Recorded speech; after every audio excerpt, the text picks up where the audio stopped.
What's up, history buffs and science geeks? Ever stop to think about that stuff that goes boom? I'm talking about gunpowder, the OG explosive that literally changed the world. It's kinda wild that three super common materials, when mixed together, created something that could launch cannonballs and light up the sky. So, how did folks back in the day whip up this game-changing powder? Stick around, because we're about to dive deep into the explosive history and science of gunpowder. First things first, what exactly is this stuff?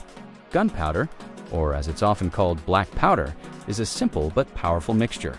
It's not some crazy, complex chemical cooked up in a modern lab. Nah, this is old-school chemistry. The recipe calls for just three key ingredients: charcoal, sulfur, and potassium nitrate. You might know potassium nitrate by its other name, saltpeter. That's it, three things.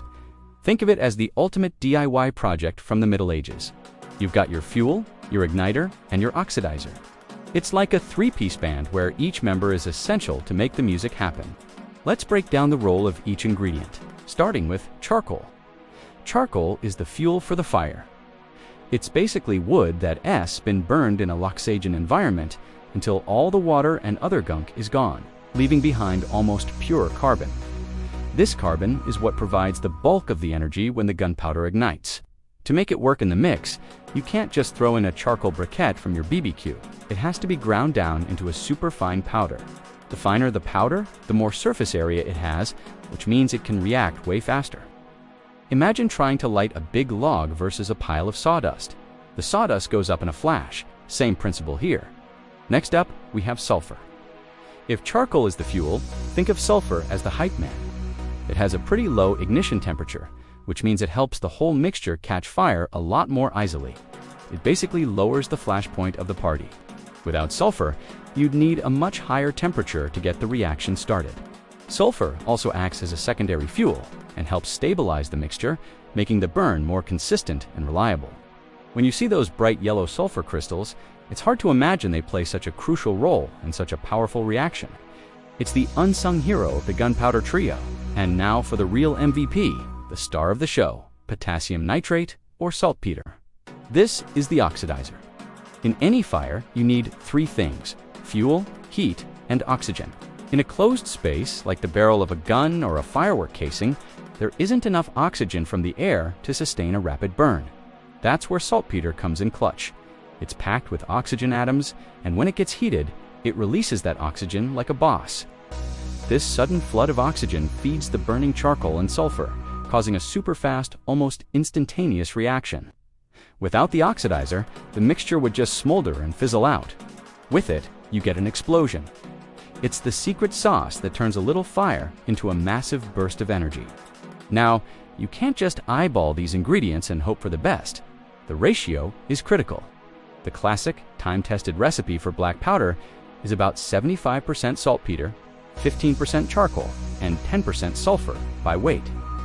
This specific ratio ensures that there's just enough fuel to react with all the oxygen released by the saltpeter. It's a finely tuned chemical dance. If you mess with the proportions, say, by adding too much charcoal, you'll have unburnt fuel left over, and the explosion won't be as efficient. Too little charcoal, and you're wasting that precious oxygen. The 7-5-1-5-1-0 mix is the sweet spot that has been perfected over centuries. So, who was the genius who figured this out? The story of gunpowder's discovery is a classic tale of accidental genius. It all started in ancient China around the 9th century. Taoist alchemists were on a quest for the elixir of life, a potion that would grant them immortality. They were mixing all sorts of substances, including saltpeter and sulfur, which were common in traditional medicine. One day, while experimenting, they mixed these with charcoal, and instead of finding eternal life, they created a substance that went up in flames with a whoosh. Total oops moment, right? But a pretty epic one. They quickly realized this stuff had potential, not for living forever, but for creating some killer fireworks and, eventually, weapons. They called it Huo Yao, which means fire drug. It's ironic that a search for an immortality potion led to the invention of one of history's most effective weapons. The process of making gunpowder wasn't just about mixing the ingredients, it was an art form. The quality of the final product depended heavily on how it was prepared. The finer the grind of the components, the faster the burn. Think about the difference between coarse coffee grounds and powdered sugar. One dissolves slowly, the other almost instantly. It's the same deal with gunpowder. A coarse powder burns slower, which is good for pushing a heavy cannonball without shattering the cannon. A finer powder burns almost instantly, which is what you want for setting off other explosives or in smaller firearms. Mixing these three ingredients together dry is a super bad idea. Any friction or a stray spark could set the whole batch off, so ancient manufacturers developed a safer method. They would mill the ingredients together with a liquid, usually water or sometimes alcohol, to form a wet paste. This process, called corning, was a game changer. The wet slurry could be safely ground under heavy wheels, often powered by water mills, to ensure the ingredients were intimately mixed. This created a much more uniform and powerful powder. After mixing, the paste was pressed into cakes and left to dry.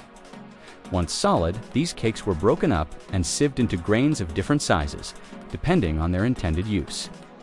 This granular form was way better than a fine dust because it allowed the flame to travel more evenly through the powder charge, leading to a more consistent and reliable ignition. Now, let's get something straight. For centuries, black powder was the only explosive known to man. It powered the cannons that brought down castle walls, the muskets that changed the face of warfare, and the fireworks that celebrated victories. It was the engine of history, for better or for worse.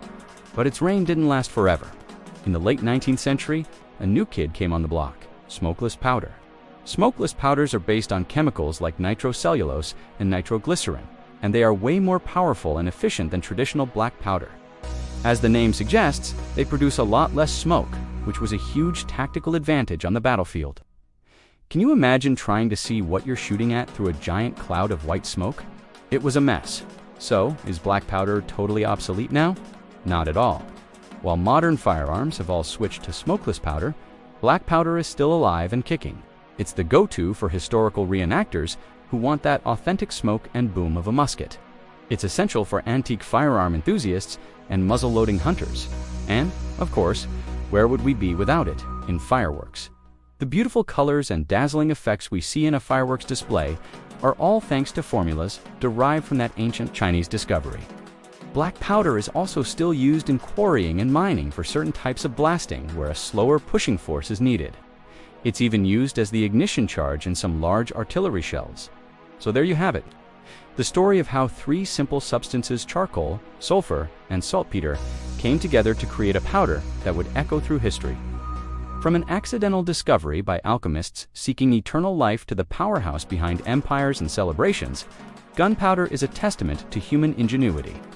It's a reminder that sometimes the most world-changing inventions come from the most unexpected places. It's a simple recipe with a complex legacy, a mix of science, history, and a little bit of explosive magic. Thanks for hanging out and geeking out with me today. If you thought this was cool, hit that like button and subscribe for more deep dives into the science and history behind everyday stuff. Let me know in the comments what other topics you want me to tackle. Catch you in the next one.